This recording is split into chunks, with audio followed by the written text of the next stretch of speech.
A lot of times, God's voice isn't thundering from a pulpit. A lot of times, it's coming from the broken heart of someone who might just love you enough to tell you truth that you need to hear, but maybe don't want to hear. We're going to see that this evening. Esther chapter number 4, and let's look at let's just start reading at verse 1, and we'll pick it up at verse number 4 to get some context. When Mordecai perceived all that was done, Mordecai rent his clothes and put on sackcloth with ashes and went out into the midst of the city and cried with a loud and bitter cry. And came even before the king's gate, for none might enter into the king's gate clothed with sackcloth. And in every province, whithersoever the king's commandment and his decree came, there was great mourning among the Jews, and fasting and weeping and wailing, and many lay in sackcloth and ashes. All right, we'll pick it up now at verse number 4. So Esther's maids and her chamberlains came and told it her. So obviously, she is using them to keep in touch with Mordecai. So she hasn't lost contact with him.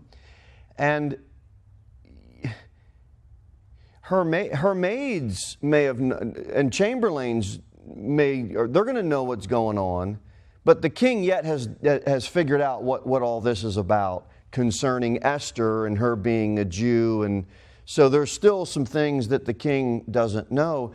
And Esther herself doesn't know why Mordecai is mourning. So she wants to send her maids and chamberlains to figure this thing out. So she's secluded in the palace. And Esther doesn't know that a decree went forth. And she doesn't know that all the Jews are fasting and crying, and she has no idea. It's only because she has her maids and chamberlains, and they come, they get the information, they're going to eventually tell her. But I'll tell you, sometimes you're just going to have to trust God that He's going to raise up some messengers to be able to get some information back to you so you can figure out what in the world is going on. I will say this. A lot of times we don't know what's going on because it is easy to just stay comfortable in our palace, which is where Esther's at. It's comfortable in the palace. And so urgent news is now going to come to Esther, and she needs to hear this. And it says in verse number 4, Then was the queen exceedingly grieved, and she sent raiment to clothe Mordecai and to take away his sackcloth from him. But he received it not. So Esther's wondering, man, why are you wearing those clothes? And so she has an idea. I'm going to give you some clothes. I'm going to give you some royal apparel. It's going to be right from the king's palace, and that'll cheer you up. But it didn't cheer Mordecai up, did it? It didn't. And it didn't ease his mind. And look, he couldn't come into the king's gate when he has garments of mourning. And so Esther figures, I'm going to send him some clothes, and Mordecai, he's not buying it, he's not having it. So he sends it back. It's like, Esther, look, we're in Persia. We're not among our people. We're not supposed to be here. We should have went back. We're living among these Persian people. We're Jews, and look, these clothes aren't going to help me out. He sends them back. He realizes what's going on. Esther doesn't. So they're all sentenced to die, and it's a nice gesture. It's a nice gesture. Here's some new clothes, but it's not helping the situation. Mordecai, just take them back, kid. Can't use them. Can't use them. You can't dress up a broken heart. You ever get in a situation, you want to add some comfort, but your solution really doesn't help. It hurts. That's where Esther's at. And the physical provision is nice, but Mordecai says no. Why? His people are marked for death. And so he's not He's not wearing his Sunday's best. He's not dressing up. He's dressing down for the occasion. He's got genocide at his door. And so here's an important reference I wrote down I'd like to go to. Flip forward in your Bible. Go past Ezekiel and Daniel and the prophet Hosea and come to the book of Joel and get chapter 2. In Esther 4, Mordecai is renting his clothes. Esther sends him new clothes to help with the grieving, but it doesn't help. Mordecai rejects it. Here's a good cross-reference. Joel 2, if you're there, find verse number 13. The prophet says in Joel 2:13, concerning the nation of Israel, he says, "And rend your heart, and not your garments, and turn unto the Lord your God, for He is gracious and merciful, slow to anger, and of great kindness, and repenteth Him of the evil." That's a really good verse, because sometimes it's easy to just rent your garments and not rent your heart. The nation of Israel was good at that. They were good at the externals, but they didn't have the internals. And so God wants our hearts to be contrite. God wants our hearts to be broken.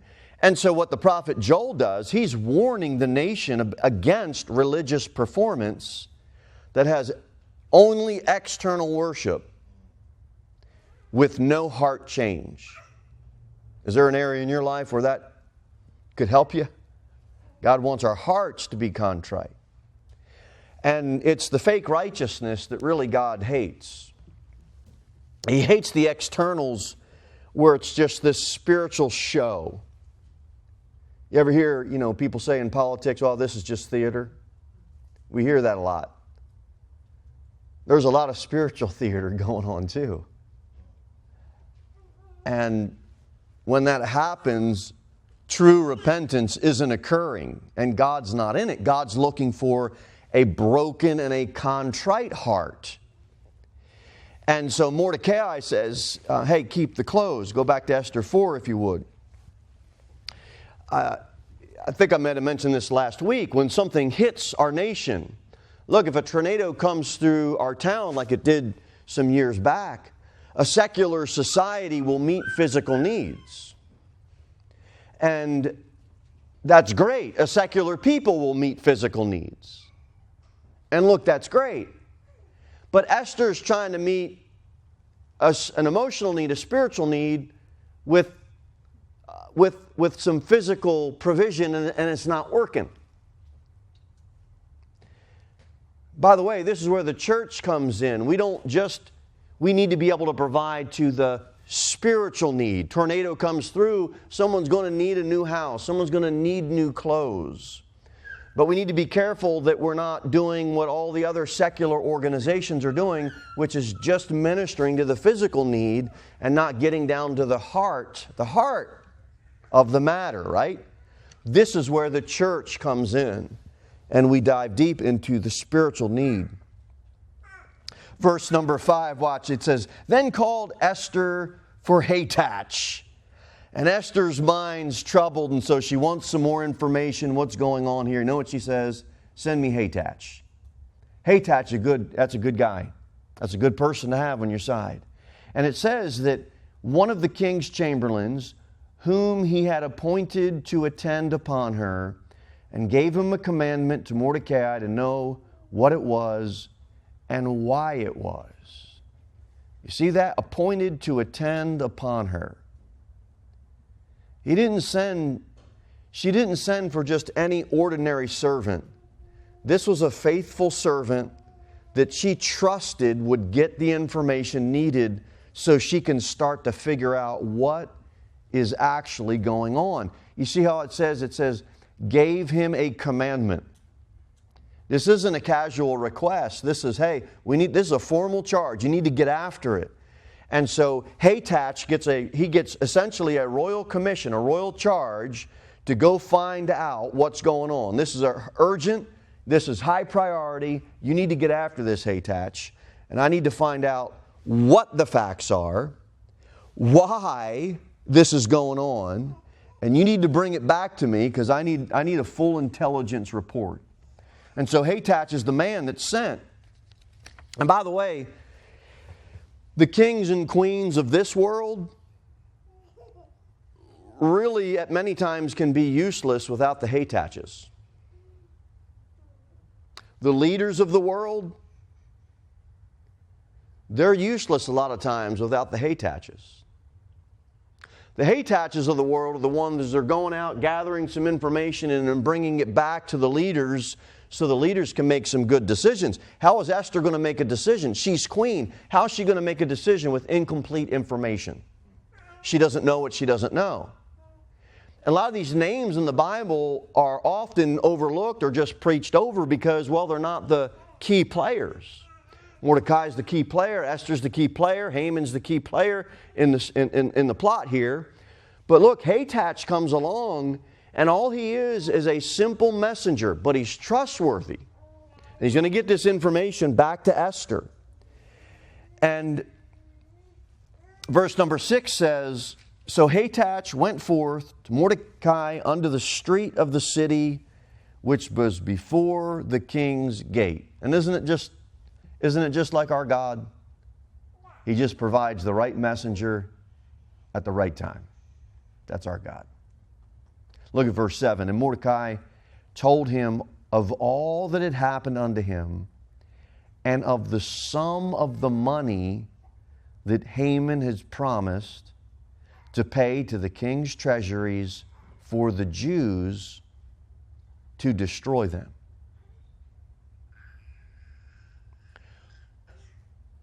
Watch what Mordecai didn't do. He didn't give vague generalities. Mordecai told him of all that had happened. And there's a time where just hinting at stuff doesn't work. Beating around the bush or just kind of vague generalities or just principles, they don't work.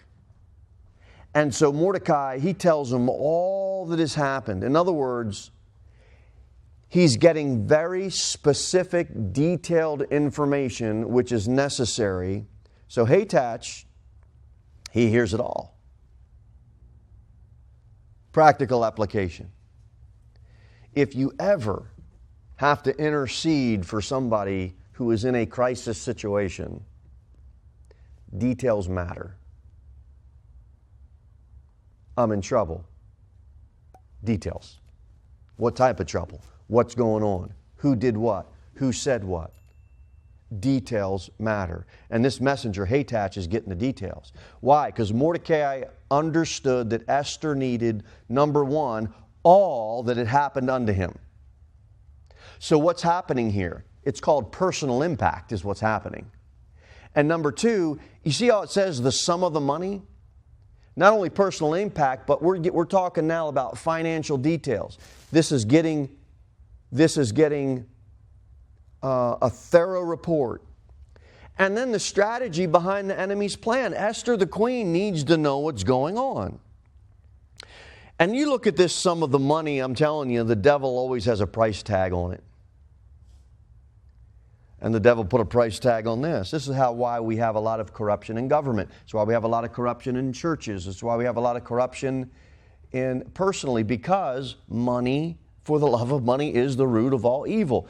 You have human trafficking going on now. It's all driven by greed, lust, and money. The devil always has a price tag. Here's a good truth to live by. If you want to find out the motive, follow the money. Follow the money trail and you'll find out the motive. And that's what's happening here.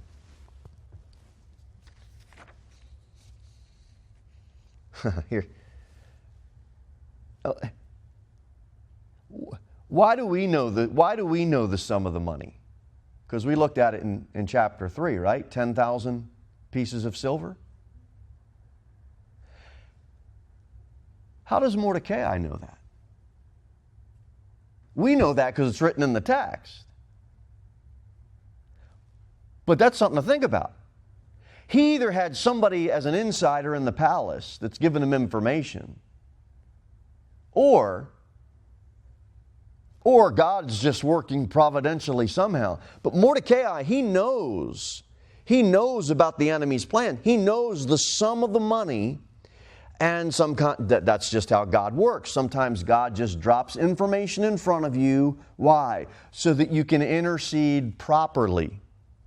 I have no idea how Mordecai knew the amount of that money, but for some reason, God wanted him to know it, and he knew it.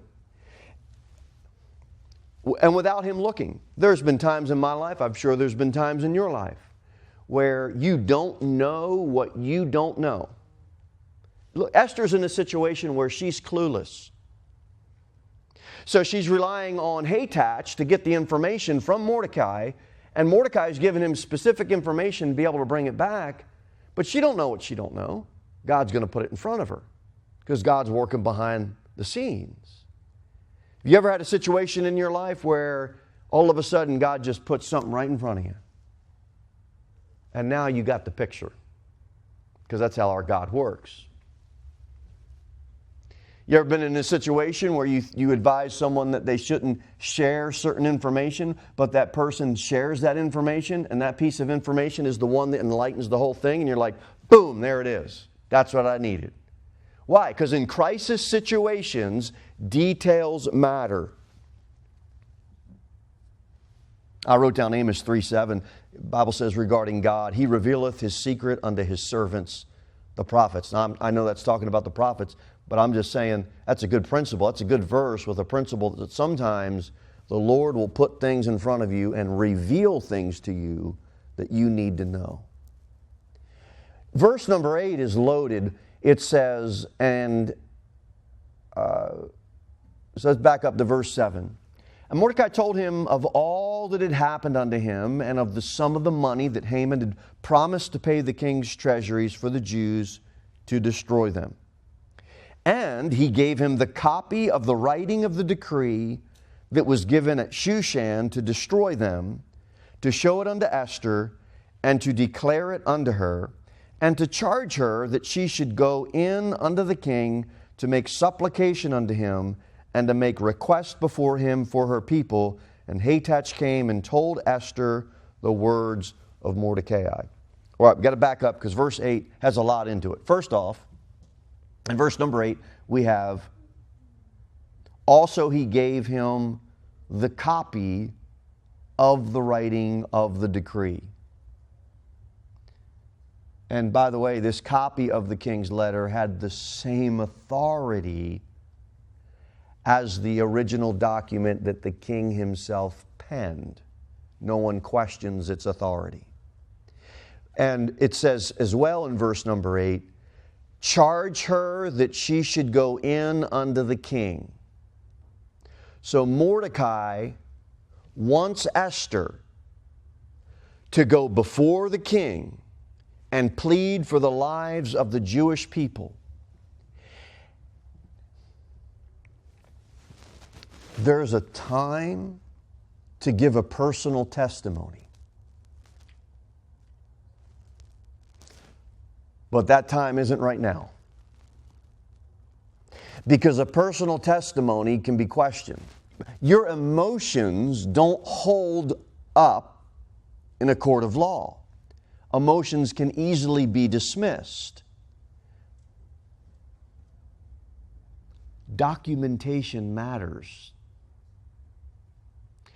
Mordecai knows he needs to provide evidence. He needs to provide documentation so that Esther can put this documentation in front of the king. Look at this. Verse number 8, it says, to show it unto Esther.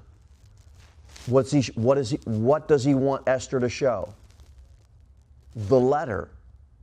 That's a visual. That's called visual evidence. And so he wants Esther to visually confront the reality of this decree, and he wants Esther to see it with her own eyes. And then it says in verse number 8, and to declare it unto her. Hey, Tatch, I don't want you to just put this evidence for her to see. I want you to verbally explain it. It's called intellectual understanding. Okay, great. You put this document in front of me. She's going to see it with her eyes. Then she's going to hear it. She's going to hear a verbal explanation so she understands the implications of this document. And then it says, and to charge her that she should go in unto the king. Don't just show her, don't just explain it, but I want you to give her I want her to have a moral compulsion to actually go in and share this with the king. Charge her. Don't make a request, hey, Tatch. I want Esther to feel the weight of what's going to happen to not only me, not only her, but to her people. And that thing breaks down in 3 different ways in verse number 8. And so Mordecai, he's preparing. He's building a case. Written evidence, a witness to testify, and he's preparing a case to get some legal standing. What does he do? Strategically in verse 8, he shows, here's the evidence, tell and charge. Show and tell and charge. And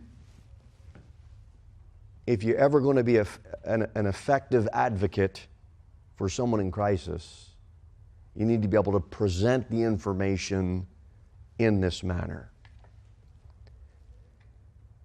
You want people to feel compelled to act, not to just do nothing. Here's another.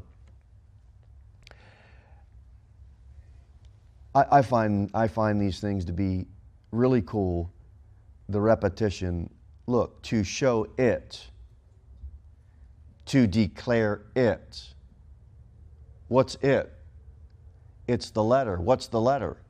The letter's the primary witness. This letter's important. It's the strongest evidence that he's got. You know the best way to expose evil sometimes? Let the evil speak for itself. It'll expose itself. Mordecai is smart because he is using the evidence that's been put, he's using what the enemy has put in front of him as evidence, and it's speaking for itself. By the way, Jesus said, "For by thy words thou shalt be justified, and by thy words thou shalt be condemned." And he's using the words here written in this letter. And at the end of verse number 8, we see 2 important things that we need to make note of. Let's read in the middle of the verse, and to declare it unto her, and to charge her that she should go in unto the king. And when Esther goes into King Ahasuerus, Mordecai wants her to do 2 things.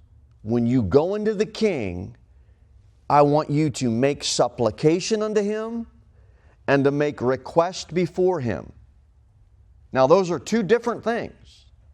Because if I'm going to make a supplication, that's going to be a humble plea.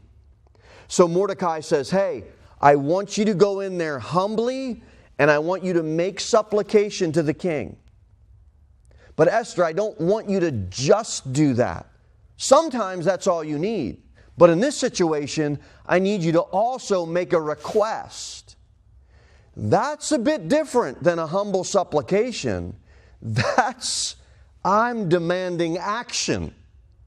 So you have to sometimes be humble enough to make a supplication, and you also at the same time have to be bold enough to stand up and make a request. That's a tough balance, wouldn't you say? In front of the king, wouldn't you agree? You have to approach an authority about an injustice. You can be humble about it. The meeting ends, you go home, nobody does anything. You can go in there and demand action with no spirit of humility, and you get thrown out. You don't win, do you? Mordecai's smart. He says, look, both need to be done, so you need to consider both. Go in there humbly, but don't go in there humbly at the expense of not making a request.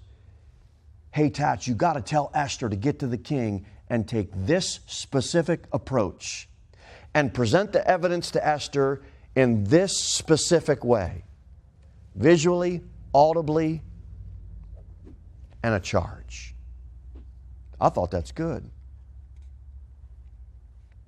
Let's look at verse 8. End of verse 8, it says, and to make request before him for the Jews. Is that what it says? It says, make request before him for her people. Esther's a Jew, so she's going to be part of the genocide. But more importantly than that, at least for this thought, Mordecai says her people so that she personally identifies that it's her responsibility. These are my people. It's not just a political ethnic concern for an ethnic group of people. No, these are your people, Esther.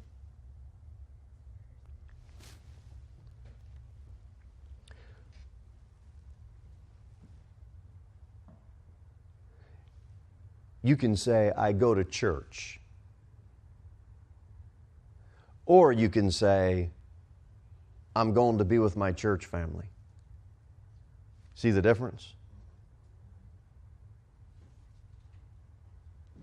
People have said to me before, well, it's your church. Look, we all know it's the Lord's church, but I get what they mean when they say that. And I'll say, wait. Are you here? Are you a member here at Pilgrim? It's not my church. It's our church. Now, if you were to say it's our church or my church, what are you doing? You're taking personal ownership of that. And you can phrase words where you're on the outside. And people do that all the time. They just create a wall because they don't want to really the most trustworthy people are the ones that you know have skin in the game. If you look at it like, man, this is my church family, you're not going to, if the ship has a hole in it, you're going to figure out a way to plug it.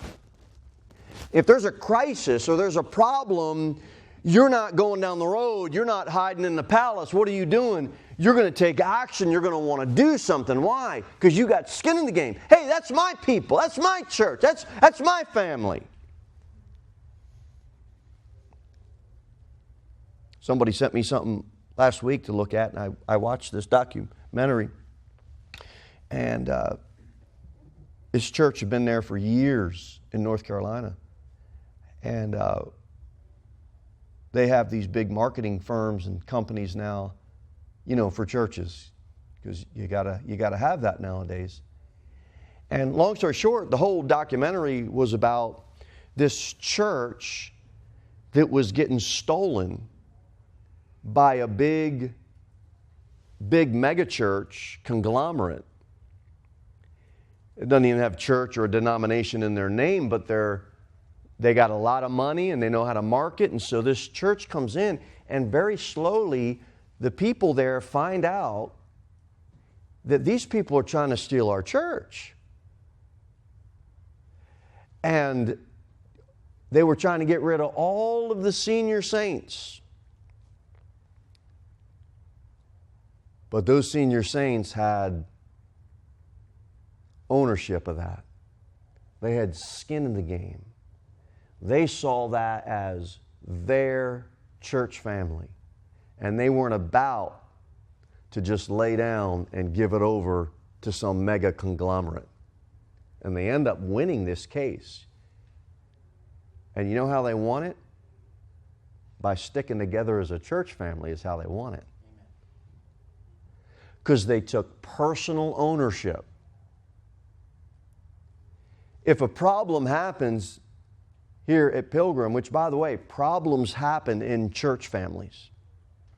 It's easy for you to go on down the road there. It's easy for you to go on down the road there. It's easy for me to take a pastorate down the road there. It's easy for you to go down the road there. Well, how does that help anybody? It doesn't. You know, a lot of times things fall apart because of that reason. Mordecai's smart. He knows if Esther can get a hold of, these are your people. These are your people, Esther. He knows that if she's got personal ownership, if she's got skin in the game, she will do what she ought to do. I mean, she's a Jew. She's a Jew. All right, last thought. Verse 9. And Hathach came and told Esther the words of Mordecai.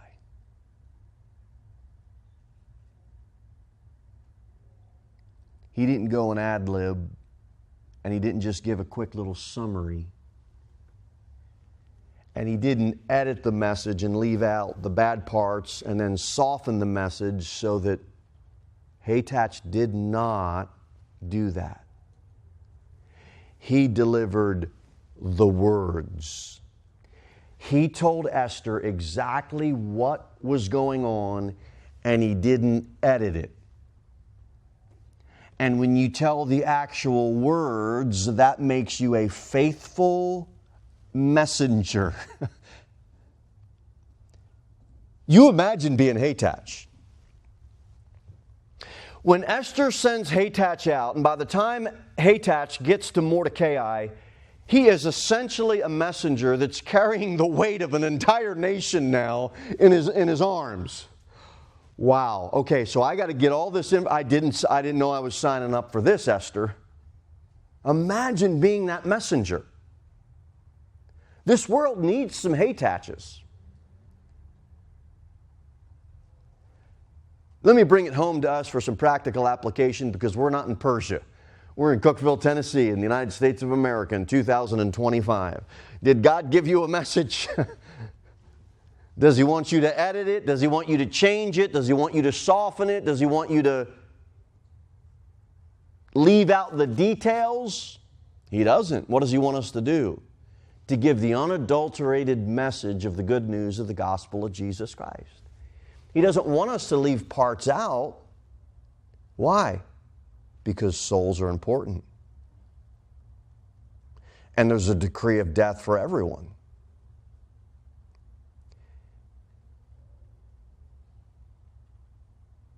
Now, there's some Hathaches that are changing the message. I just want to preach the message that God is love. But you edited out the other stuff.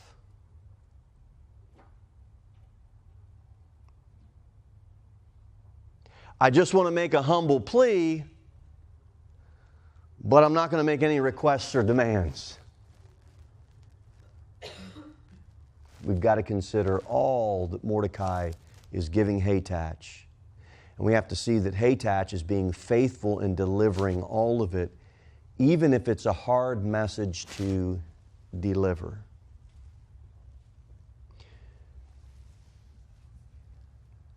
When God sends you a messenger, don't shoot the messenger.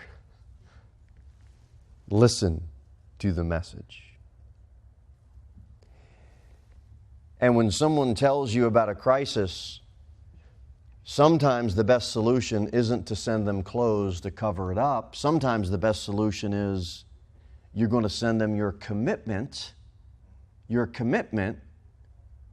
to stand up. Do you sing Stand Up for Jesus?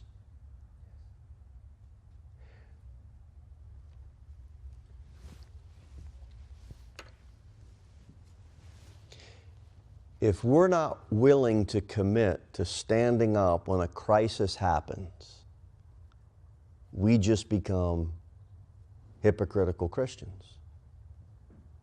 and this little faithful servant Hatach we can learn from.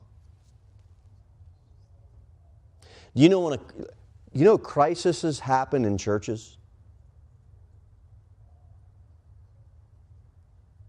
And if something were happened to a young person, where they were harmed, you know what sometimes that young person, their parents, the advice they get?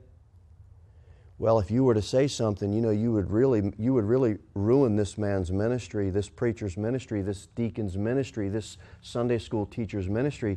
Well, and you wouldn't want to have that on your conscience, would you?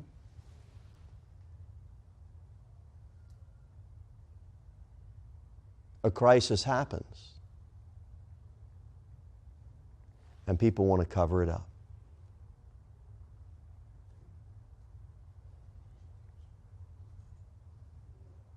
You can throw clothes at it all day long, but you're not going to get to the heart of the matter. Mordecai says, take the clothes back, Esther. I'm glad you're sending me this messenger, because here's all the information that you need to know to make a decision. And when Esther gets the information, we'll see how the Lord works all of this out by using her. But look, if they're her people, what I'm saying is, let's make some application for us personally. Is this our church family? Or did we just show up on Thursday to go to church? Because if a crisis happens, I need to know all the information. I need a Hatach to come and give me all the details. I want to be a Hatach and give you all the details so that you have all the information. Something as simple as a faithful messenger. A lot of times God, like we said in the beginning, I'll close with this. A lot of times God isn't speaking the loudest from a pulpit. He's speaking the loudest through a faithful messenger who just loves you enough to disturb your peace in the palace because the people on the outside are perishing. Now, can you relate to that? I can. It's comfortable to sit in the palace. It isn't comfortable all the time to go out where the people are perishing. We're called to rescue the perishing. Is it comfortable to go out on a Saturday afternoon when you got an air-conditioned office, Scott, and it's, you can make a used car sale and, you do it right in the comfort of your own desk? It's easier to stay there rather than be out as a messenger because people are perishing and you're going to bring them an uncomfortable message. It is. We need some Hataches. People that are just going to love you enough to disturb your peace so you can save your people. And so Esther gets this information and she's going to save her people.